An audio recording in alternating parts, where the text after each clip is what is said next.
더 배움 합격의 공식 약속의 이름 최승건입니다. 자, 오늘 세두정치의 전기에 대해서 공부하는데 교재 61쪽에 보게 되면은 요 단원 사이에 실학과 국학의 등장이라는 단원이 있습니다. 근데 요 단원은 제가 그 테마 한국사로 진행을 하고 있지 않습니까? 그래서 실학과 국학 요 시기 때에 영종조 시기 때 조선 후기 때에 발달을 했던 그러나 꽃피우지 못했던 실학과 국학 이 부분은 우리가 학문고 파트 그 테마에서 집중적으로 다루기로도 하겠습니다. 세두정치와 농민의 봉기 이 부분 바로 들어가도록 합니다. 우선 이 시기를 여러분들이 좀 알으셔야 될 것 같아요. 이제 쭉 연표를 보게 되면은 임진왜란이 일어나게 되고 이제 1600년대가 되잖아요. 그렇죠? 그래서 임난이 일어나게 되고 1636 1636년도에 병자호란이 일어나게 되죠. 호란이 일어나게 되면서 자 1700년도가 되고요. 자 이때에 이제 숙종이라는 임금이 있었고 그다음에 이제 숙종 앞에에서 효종 때에 뭐 북벌이라든가 이런 것들이 있었고 현종 때에 예송이 있었죠. 그다음에 숙종 때에 환국이 있었고요. 자 이러한 배경들 속에서 이제 영조라는 조선시대에 50년이 넘는 재위 기간을 가지고 있는 영조가 등장을 했었고 탕평의 의지를 강력하게 했습니다. 그러면서 이제 영조의 아들인 정조가 등장을 했었고요. 요때에 이제 실학이 융성을 했던 시기입니다. 그러나 18빵빵년도에 정조가 죽음으로 인해서 제가 지난번에도 얘기했습니다만 굉장히 신나했던 애들은 바로 누굽니까? 노론들이었죠. 그래서 노론들 가운데 특정 세력, 특정 가문이 집권하게 되는 국정을 농단하게 되는 세도 정치가 열리게 됩니다.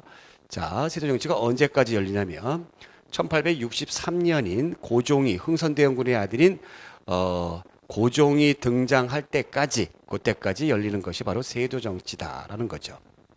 그러면 원래 정상적인 어떤 정치 체제라든가 이런 시스템은 마비가 되는 거고요. 비정상적인 시스템이 판을 치게 되는데 그 비정상적인 시스템이 판을 치다 보니까 뭐 의정부라든가 육조의 정상적인 기능은 마비가 되는 것이고요.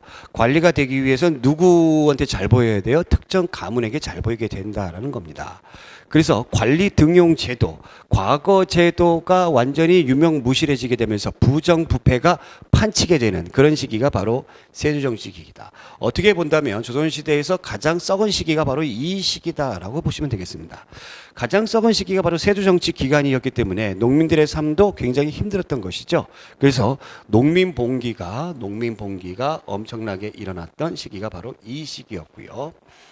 이 시기를 극복하기 위해서 흥선대원군이 많은 노력을 했습니다만 역부족이었다라는 거죠. 그래서 사실은 영정조 때에 쌓아져 있는 어떤 국가의 그 저력 이런 것들이 다시 수포로 돌아가는 그런 시기가 되어버린 거예요. 그래서 이 다른 나라들 같은 경우는 요 시기 때 뭐 제국주의니 해가지고 국력을 부강하게 해서 침략하는 그런 시기였는데 우리가 강해지지 못하다 보니까 오히려 이 시기 때에 다른 나라들의 침략을 받을 수밖에 없던 것이고 결국에 이 침략받는 그 과정 속에서 우리가 이 국난을 극복하지 못해서 결국에는 1910년에 일본의 국권을 빼앗기게 되는 그런 불행한 역사를 볼 수가 있다라는 겁니다. 자, 그러면 세두정치 보겠습니다. 세두정치란 왕실과 혼인관계를 맺은 소수의 특정 가문이 권력을 독점하는 정치체제인데 특히 여기 보시면 정조가 죽음으로 인해서 그 어린 아들인 순조가 임금이 됩니다. 그래서 순조의 외척인 안동 김씨가 국정을 농단을 했고 그 뒤를 이어서 헌종이 임금이 되는데 역시 풍양조 씨가 국정을 농단하게 되고요. 다시 철종 때는 안동 김씨가 국정을 농단하게 되는 그런 시기가 바로 이제 세조정치 기간이고 이 시기 때에 국가의 조세 제도인 삼정이 문란하게 되더라라는 겁니다.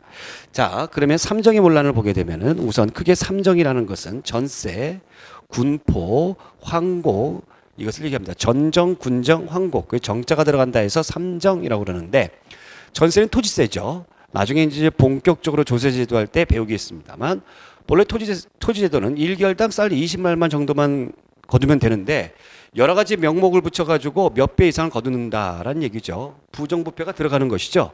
군포 제가 지난번에도 설명을 했습니다만 균역법에 의해서 1년에 한 필만 내면 되는 것인데 규정 이상으로 거둡니다. 황구첨정, 황구, 누런 입이란 뜻이에요. 옛날에는 애기들 이렇게 입을 이렇게 오물락 하는 것을 누런 입으로 봤나 봐요. 그래서 어린 애기들에게 군포를 첨가하는 것을 황구첨정, 백골징포. 이 죽은 사람한테도 이 군포를 부과합니다. 그 다음에 인징, 도망간 이웃의 몫을 대신내게 하는 거, 족징, 도망간 친족의 몫을 대신내게 하는 거. 이것이 바로 군포의 그 부정부패적인 모습이었다라는 겁니다. 환곡은 곡식이 원래 돌아온다라는 뜻이에요. 곡식이 돌아오는데 이게 원래 그 빈민구제법이었죠. 봄에 관청의 곡식을 빌려주었다가 가을에 약간의 이자를 붙여서 돌려받는 제도, 빈민구제법. 뭐 의창이라든가 진대법과 같은 그런 구휼제도였는데 이것을 강제로 대여를 하고 대여해서 그래서 받아 보니까는 겨 섞여져 있고 그 쌀 껍질이잖아요, 그렇죠? 그죠? 그리고 원래 곡식도 안 주고 이자만 거두는 경우도 있고, 야, 그게 결국에 고리대가 돼버렸다라는 거죠. 이 삼정의 문란 가운데서 제일 백성들에게 피해가 있던 것은 바로 황곡이었다라는 겁니다. 황곡이었다. 자, 그래서 여기에 보시면 애절량이라는 그런 그 작품이 있는데 이 애절량이라는 작품이 이 정약용이 유배를 가가지고요 그 지역에 있는 백성들의 모습을 보고서 지은 작품이에요. 갈밭골 젊은 여인 울음도 서러워라. 고울문 내닫다가 땅치고 통곡하네. 출정 군인 징포란 있을 법도 하다만 자고로 남절량은 들어보지 못해노라. 시아버님 3년상은 끝난 지 오래고 이것이 이제 백골징포죠. 갓난아이 물도 아니 가셨는데 그러니까 이게 그 황구첨정 3대 이름이 군적에 실리다니 내달아 신소를 하제도 관가의 문직이 호랑이 같네. 부자들은 1년 내내 풍악이나 즐기며 쌀 한 알 배 한 찌도 바치는 데 없다네. 그러니까 부자들은 안 낸다는 얘기입니다. 다 같은 나라의 백성이었만 왜 이다지도 고르지 못한고. 야. 그러니까 이 전량이라는 게 뭐냐면요, 양기, 그 남자의 생식기를 잘라버린다라는 거죠. 그런 건데 그만큼 이 군포에 대한 폐단이 심했다라는 그런 내용들입니다. 전량. 자, 그래서 이제 백성들이 들고 일어난다라는 거죠. 백성들이 들고 왔는데 맨 처음에는 이제 소극적인 저항입니다. 소극적으로. 그래서 관청에 가가지고 좀 항의도 하고 읍소도 하고 이렇게 하는데 오히려 들어주지 않죠. 아까 애절령이라는 시 여러분들이 보시다시피 소극적인 저항을 합니다. 그러다 보니까 이제 뭐 벽에다가 벽서라든가 이런 거 해가지고 관리들 욕하고 이렇게 하는데 소극적인 저항을 해봐야 소용이 없더라라는 얘기입니다. 그래서 적극적으로 저항한다라는 거죠. 이 적극적인 저항이 이제 그 관리들을 폭행하거나 때려주거나 아니면 이렇게 봉쇄의 형태로 나타나게 되는 것이다. 그 첫 번째로 순조 때 일어났던 홍경래의 날입니다. 1811년도에. 홍경래의 날은 맨 처음에 홍경래라는 잠반이에요. 잠반은 몰락한 양반을 얘기합니다. 평안도 지역에 대한 차별 대우 때문에 일어났다라는 얘기죠. 자, 또 한 가지 여기에 농민들이 가세를 하게 되면서 삼정의 문란, 탐관오리의 수탈. 이것은 이제 농민들과 깊은 관련이 있는 것이고요. 그러면서 농민들과 결합을 해서 난이 일어난 것이 홍경래의 난이다. 그래서 몰락 양반이 홍경래의 주도로 일어났다. 평안도 지역에서 이 잠반이라고 얘기했습니다. 그래서 이 지역에 가난한 농민, 상인들, 광산 노동자들이 연합해서 봉기했습니다. 1년여 동안 청천강 이북 지역을 장악한 만큼 굉장히 세력이 셌다라는 거죠. 이때에 유행을 했던 정감록 예언사상을 이용했다. 그래서 이씨 왕조가 망하고 저기 계룡산 부근에서 정도령이 세상을 구원해 주러 올 것이다 라는 그런 예언사상이 바로 정감록인데 이것을 이용을 했다라는 거죠. 자, 정부의 대응은 토벌군 파견했습니다만 고전을 금치 못했고요. 결국에 나중에 정주성 싸움에서 이기면서 진압을 했다라는 겁니다. 자, 이후에 농민분기에 큰 영향을 끼쳤던 것이 바로 홍경래난이었다. 자, 그다음 보겠습니다. 홍경래난 이제 우리나라 이제 북쪽 지역의 이제 그 지도인데요. 이 여기가 이제 여기 청천강이죠. 평양이 있는 데가 여기가 대동강이고요. 그러니까 요 지역을 홍경래의 난 당시에 군대가 장악을 했던 곳이고요. 정주성 싸움에서 패한 것이고, 홍경래의 난과 관련된 사료를 한번 읽어보겠습니다. 조정에서는 이곳 평안도를 더러운 흙과 같이 여겨 노비들마저 이곳 사람들을 평안도 놈이라고 깔본다라는 얘기죠. 지금 나이 어린 임금이 있어 순조죠, 순조. 권신들이 간악한 짓은 날이 갈수록 더 심해지고 김조순, 박종경의 무리가 국가의 권력을 제 멋대로 하니 바로 이제 안동김 씨 대표적인 사람이죠.